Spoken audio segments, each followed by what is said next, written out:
So you're thinking of ditching Dewey, moving from the DDC to a new classification scheme in the school library. A quick guide by Rin Bass. Step 1.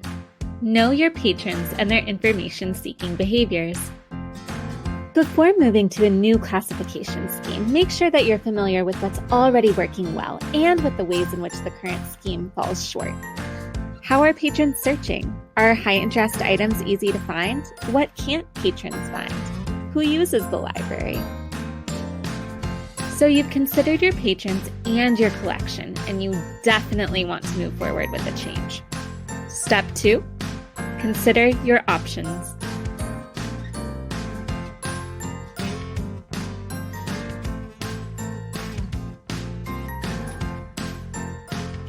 Modifying Dewey can allow you to focus on critical areas of the collection. This is a great option if you find that Dewey generally works well, but that some cataloging choices are biased, marginalize groups in your student population, or confusingly separate high-interest categories like space and space exploration. Here are some examples from my previous workplaces.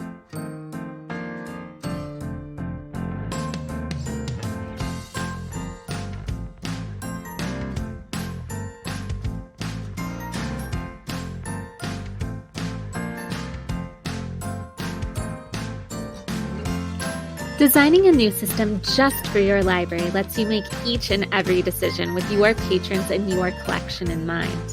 Have kids clamoring for funny books? Create a humor section. Have a collection full of Indigenous literature? Sidestep biased cataloging altogether.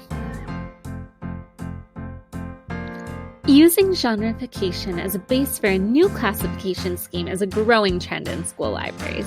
Here are some examples of how custom classification schemes can impact school library programs.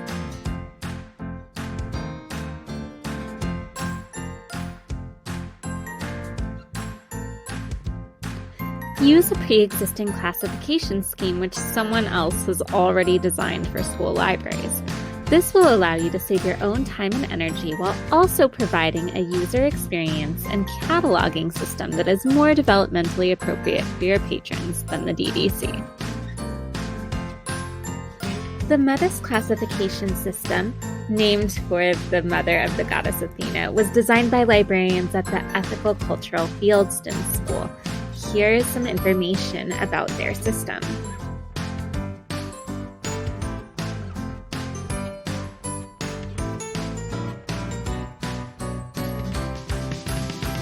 Whatever you decide to do, learn from those who have boldly gone before you.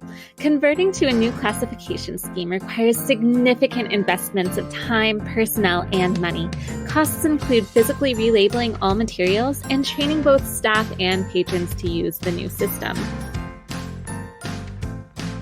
All that being said, the DDC is more than 100 years old, and though it is widely used, it has many problems. A classification scheme should not betray religious, racial, or nationalistic biases. Instead, it should seek to lay out relationships between subjects in a meaningful and inclusive way. Modifying the DDC or changing to a new classification scheme can help students to become more independent, free up your time to teach info literacy skills, or practice reader's advisory rather than the DDC, and increase circulation. It can also help you to see gaps in your collection and can create a more inclusive environment.